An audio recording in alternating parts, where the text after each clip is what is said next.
In 1973, America gambled $40 million on a high-speed train to save its railways, and ended up with a locomotive that was banned from going fast. This was the E60, built in a rush, born from panic, and meant to replace a legend. For nearly 40 years, the GG1 ruled the Northeast Corridor. Crews trusted them. They ran day and night through snow and heat. But by the early 1970s, the magic was fading. Frames were cracking, asbestos filled the engine rooms, and availability dropped below 70%. The old giants were worn out. Then the oil crisis hit. Petrol prices exploded, highways emptied, and train stations filled overnight. Ridership doubled, but the GG1s were on borrowed time. Washington demanded action, fast. Years of careful design were scrapped. Amtrak needed something now. General Electric offered a shortcut: adapt a coal-hauling freight locomotive into a passenger engine. The result was the E60, a six-axle brute designed for slow, heavy freight, now re-geared for 120 miles an hour. On paper, it worked. In reality, it was a nightmare.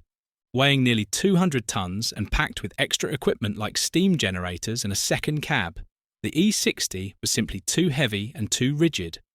During tests above 100 miles an hour, it began violently swaying side to side. Coffee cups slid across the cab.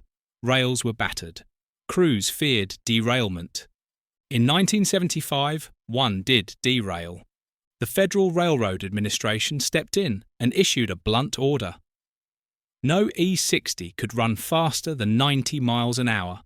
America's new high-speed flagship was officially too dangerous to go fast. Amtrak tried everything: removing weight, drilling frames, spending millions on fixes.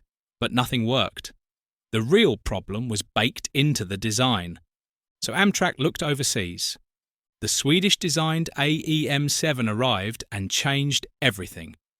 Light, agile and purpose-built, it ran smoothly at 125 miles an hour. The E60 was sidelined. But the story didn't end there. The same weight that ruined the E60 at speed made it unbeatable at hauling heavy trains. In snow, on long consists, when lighter engines slipped, the E60 just pulled. Crews nicknamed it the Mule and the Clydesdale.